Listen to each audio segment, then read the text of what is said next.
اگلے دن جب رالف کچھ فائلوں کو الٹ پلٹ رہا تھا تو ٹیلر کو کچھ کاغذات اٹھائے وہاں پہنچے دیکھا۔ میرے لیے یہ فیصلہ کرنا مشکل ہے کہ شہر کے اکثر لوگ جنگلی ہوتے جا رہے ہیں۔ رالف ہنس پڑا۔ تمہیں ایسا کیوں کہنا پڑا؟ اس نے پوچھا۔ کیا تم یقین کرو گے کہ مسٹر اینڈ مسز کینس صبح مجھ سے 3 مرتبہ کال پر مخاطب ہو چکی ہیں، اس لیے کہ انہیں لگتا ہے کہ ان کی کار کا دایاں بیک مرر تبدیل کر دیا گیا ہے۔ ٹیلر برا سا منہ بنانے لگا۔ اوہ وہ بڑھیا، رالف بولا، وہ ایک وہمی عورت ہے۔ بہرحال ہمیں اسے مہذب الفاظ میں یاد کرنا چاہیے۔ ٹیلر گھوم کر اس کے ساتھ آ بیٹھا۔ اسے اس پولیس اسٹیشن میں تعینات ہوئے سال ہونے والا تھا اور رالف کے خیال میں کوئی ایسا دن نہیں تھا جب وہ دوسروں کو کوستا نہ ہو۔ رالف سے عمر میں کافی چھوٹا ہونے کے باوجود ان دونوں میں خاصی بے تکلفی تھی۔ البتہ ٹیلر کو کبھی کبھار رالف ایک سنکی آدمی لگتا تھا۔ اس کے خیال میں اس کی اپنی بیوی سے علیحدگی کی وجہ اس کا سنکی ہونا رہا ہوگا، لیکن وہ اس کی ذہانت کا مختلف ضرور تھا۔ میرے پاس کچھ معلومات ہیں جن میں سے یقیناً تمہیں دلچسپی ہوگی، ٹیلر نے کہا تو رالف نے اس کی طرف دیکھا۔ ٹیلر نے کاغذات اس کی طرف بڑھا دی۔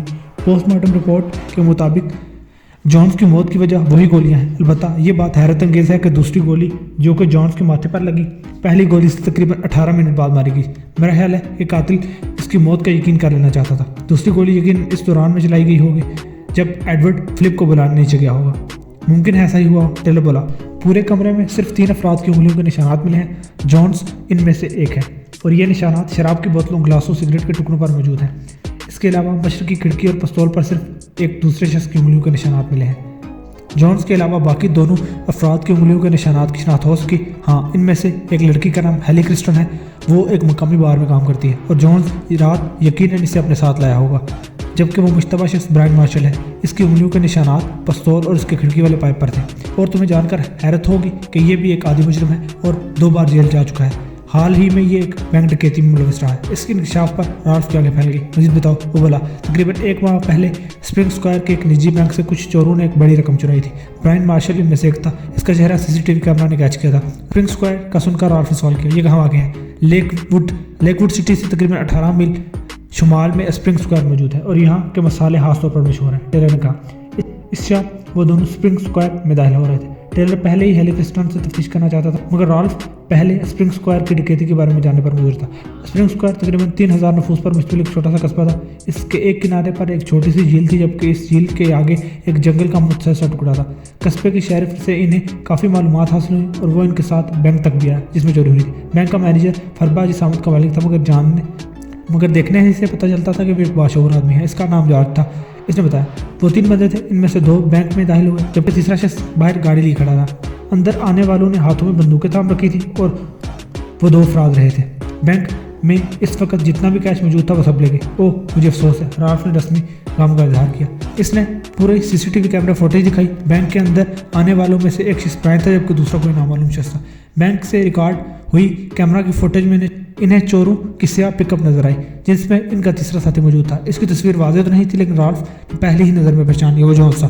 رالف کے استفسار پر شیرف نے بتایا کہ برائن جونز کے علاوہ تیسرے شخص کی شناخت ایرک کے نام سے ہوئی تھی اور پولیس تب سے اس کی تلاش میں ہے۔ کیا بینک کو انشورنس رقم مل چکی ہے؟ رالف نے پوچھا۔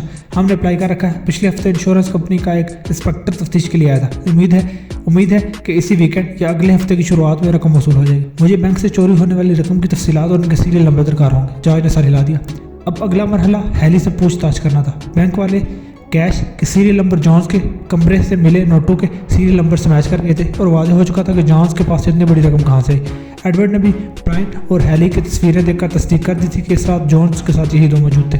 بارٹینڈر سراغ رساؤں کو وہاں دیکھ کر گھبرایا، مگر اس نے خواہش کے مطابق فوراً ہیلی کو وہاں بلا لیا۔ وہ لگ بھگ 28-29 سال کی لڑکی تھی۔ اس کا چہرہ خوبصورت اور جسامت پرکشش تھی۔ وہ تینوں ایک ٹیبل پر جا کر بیٹھے۔ رالف اور ٹیلر کو اس بات پر حیرت تھی کہ انہیں دیکھنے کے بعد بھی ہیلی کے اطمینان میں کوئی فرق نہیں آیا تھا، ورنہ عموماً لوگ ایسے موقع پر گھبرا جایا کرتے ہیں۔ بلا شبہ وہ مضبوط اعصاب کے مالک تھی۔ شروع میں کچھ رسمی باتوں کے بعد ہیلی نے بتانا شروع کیا۔ اس رات جونز کی جیب میں کافی ڈالر تھے، وہ اکثر یہاں آیا کرتا تھا۔ البتہ پہلی بار تھا کہ جب وہ مجھے فلیٹ پر لے گیا تھا۔ اس کے ساتھ اس کا دوست برائن بھی تھا۔ میں نے ان کے ساتھ جانے پر آمادگی ظاہر کی، لیکن مجھے وہاں جلد ہی لوڈ کرنا پڑا۔ کس وجہ سے؟ ٹیلر نے پوچھا۔ ہم کچھ دیر جونز کے فلیٹ میں ڈرنک کرتے رہے، پھر دونوں کسی بات کو لے کر جھگڑنے لگے۔ میں انہیں روکنے کی کوشش کرنے لگی، مگر وہ بدستور لڑتے جا رہے تھے۔ آخرکار تنگ آ کر غصے میں وہاں سے نکل گئی۔ وہ کس بات پر جھگڑے تھے؟ شاید پیسوں کا کوئی معاملہ تھا۔ برائن جونز سے پیسوں کا مطالبہ کر رہا تھا اور کہہ رہا تھا کہ جونز نے غبن کیا، جبکہ جونز اس بات سے انکاری تھا۔ میری سمجھ میں یہ نہیں آ رہا تھا، پھر میں واپس آ گئی۔ کیا تم جانتی ہو کہ تمہارے جانے کے بعد جونز کا قتل ہو گیا؟ رالف نے کہا۔ اسے لگا کہ یہ سن کر ہیلی یقیناً اچھل پڑے گی، لیکن وہ جوں کی توں پرسکون نظر آ رہی تھی۔ جی ہاں، میں جانتی ہوں۔ ٹیلر اور رالف نے حیرت سے ایک دوسرے کو دیکھا۔